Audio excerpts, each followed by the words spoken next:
Thank you so much, Chairman Danon, for this kind invitation. Privilege for me to speak to your committee today. The time is short. I will go right into the subject matter. What I'd like to do is two things. First, provide a tour d'horizon, a survey of 8 countries in the Middle East, and then secondly, to look at the implications of these developments for Israel and specifically for immigration. The Middle East is in a period of extreme flux, and what I thought I'd do is look quickly at a number of countries, assess where they are and where they're going. To begin with Libya. Libya had a real revolution in that everything about the Gaddafi regime was thrown out. He himself was killed. They're starting from fresh, and they're doing it with difficulty. And in particular, we're seeing two phenomena. One is that the Islamists are rising and are increasingly powerful. And secondly, that the ancient geographic divisions in Libya are coming again to the fore. And that Cyrenaica, which is to the east, is increasingly feeling separate from and demanding autonomy from Tripolitania, which is in the west. And there is a considerable likelihood that there will be tensions between these two regions, and it possibly could lead to civil war. Egypt, in contrast, did not have a revolution. It had a coup d'etat. Indeed, the flag and the organizations, the institutions remain the same. The only thing that's really different is that the president, his family, and his friends are no longer in power. But what is still in power is the military. The military engaged in a revolution almost exactly 60 years ago, in July of 1952, and it has been in power ever since. There have been 5 rulers: Naguib, Abdel Nasser, Sadat, Mubarak, and now Mohammed Hussein Tantawi. Tantawi is the new leader. He is the military head, the head of the Supreme Council of the Armed Forces. He wants to retain power for himself and the military. The military is a powerful force in Egypt, an economic force as well as a political force. They are determined to retain power. It is my belief that there has been no profound change in the past couple of years, that we have a change in personnel. And, of course, there are Tahrir Square and other developments, but fundamentally things are the same. And while the elections in recent months showed a very, very high number of votes for the Islamists, 77% in the lower parliament, 82% in the higher parliament, in the higher house. In fact, these are fraudulent figures. These are figures devised by the military leadership in order to make it seem both to Egyptians and to the outside world that the military isn't so bad. If the prospect is of having Salafis, these guys with long beards and trying to dress like Muhammad, if that's the prospect, well then a bit longer of having the military isn't so bad. So the key question in Egypt, to my mind, is will the military be able to keep power? There are currents against the military. There is impatience with the military. It's a police state. It's an ugly police state. Will they maintain power or not? It's not about the Islamists. It's about the military. Third, Yemen. Yemen is a country that we tend not to pay too much attention to.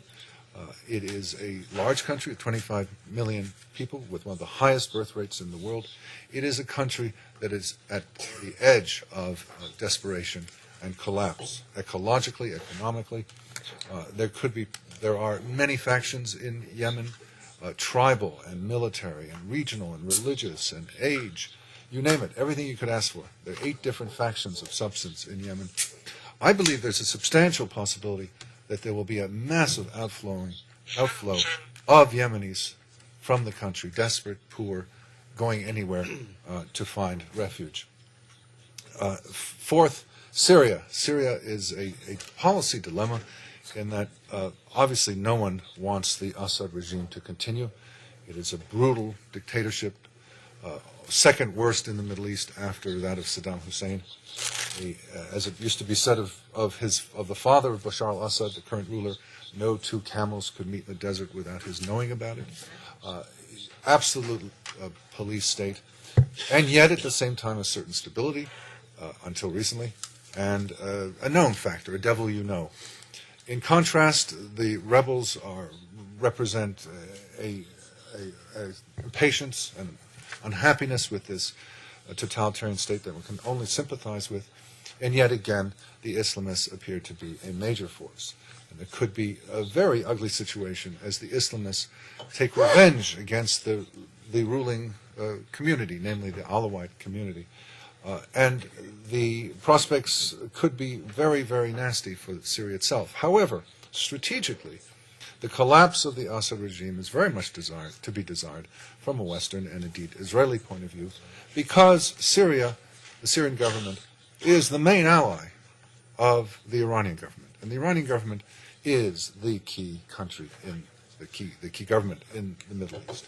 It is the most dangerous, the most significant in terms of most dangerous in terms of weaponry, most significant in terms of ideology. And anything that harms the Iranian government is something to be desired. I believe any successor regime or regimes to the Assad regime will break the alliance, now 30-year-old alliance with Iran, and that's something to be desired. On the other hand, it will create great problems in the area. Turning to Iran, as I say, the most important country of the region, in part because of the buildup of nuclear weapons, in part because of terrorism, in part because it is the leader of a bloc of states that are, they call them the resistance states, Mukawama, that are against the status quo, that wishes to change the current order. This is the revolutionary base of the region. And at the same time, it's a country that has enormous dissatisfaction, in which one finds enormous dissatisfaction with the current status, great opposition to the regime, with great potential for a fundamental change in regime. So while Iran is today the most dangerous of all the states, in the future it could be the most friendly of all the states. Turkey is the country that I worry most about, and I would argue that over the last year, Turkey is the country that has undergone the most profound change, barring Libya, but the most important change, in that in Turkey we have seen a fundamental shift due to the elections in June of 2011 and the control by the government over the military in July of 2011. What we have seen in Turkey is a quiet but real overthrow of the Ataturk order. What we're seeing is the imposition of an Islamic order, step by step. This is very important news, and I would say very negative news. So there's a certain switch in that Iran, which has been the greatest problem, could be a significant ally, and Turkey, which has been an important ally, is becoming quite an opponent. And finally, to conclude quickly with Iraq and Afghanistan, these are two countries where the West, led by the United States, has put in enormous resources, human and monetary, on the order of 5,000 lives and $1 trillion in Iraq and about a third that much in Afghanistan. I would argue to you that this vast effort and controversial undertaking will be seen in 5-10 years from now as a failure. Or to put it more dramatically, you will not see many residues, many consequences of this great effort by the United States and its allies. That they will return more or less to type, all this will not have achieved much. Now, the second part is about implications for Israel. There is a long-standing immigration by Middle Easterners, in particular Muslim Middle Easterners, to Israel. I have dubbed it Muslim Aliyah.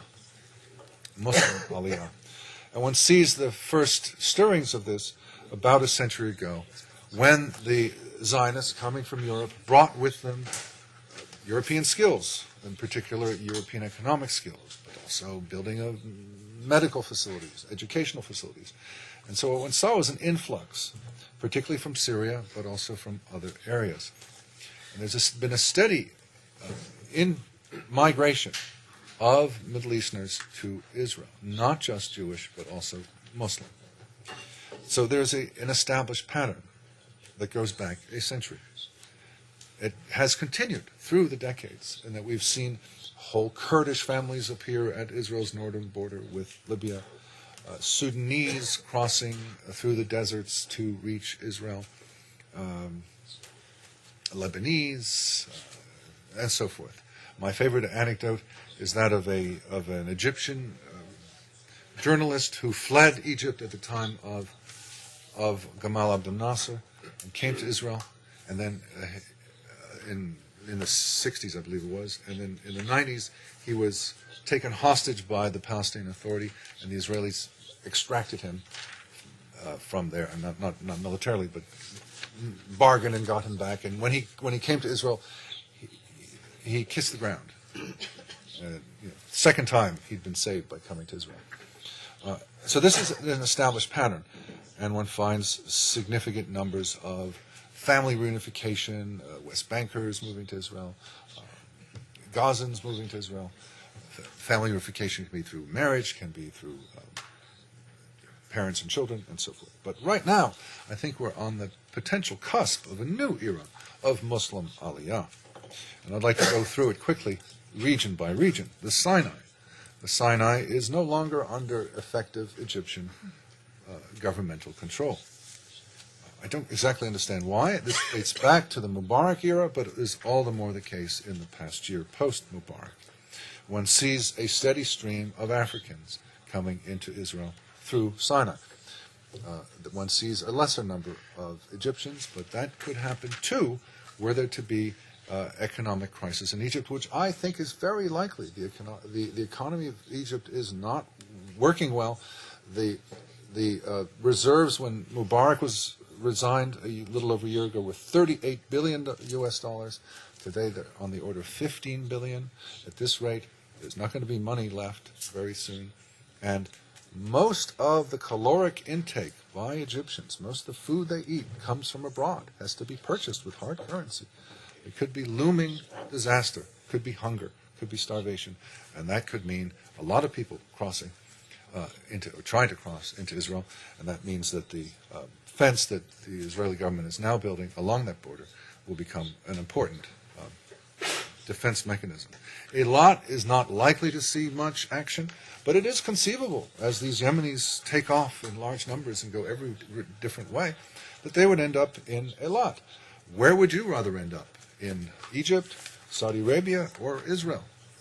They might. It's not inconceivable, though I don't think it's too likely. Jordan.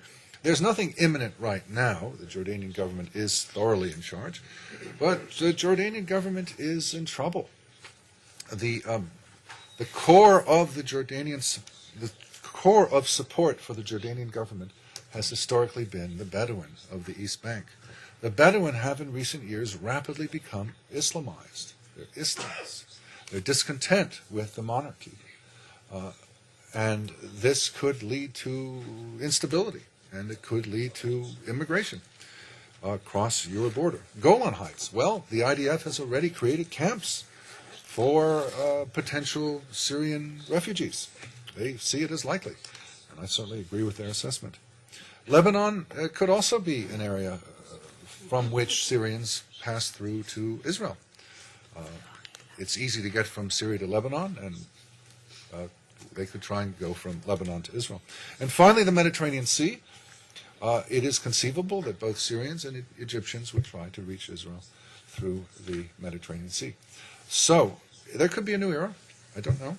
But in particular, the Sinai and Golan Heights areas are fraught with possibility for a very different kind of immigration than Israel has seen so far. Thank you. Thank you very much, Dr. Pipes. I think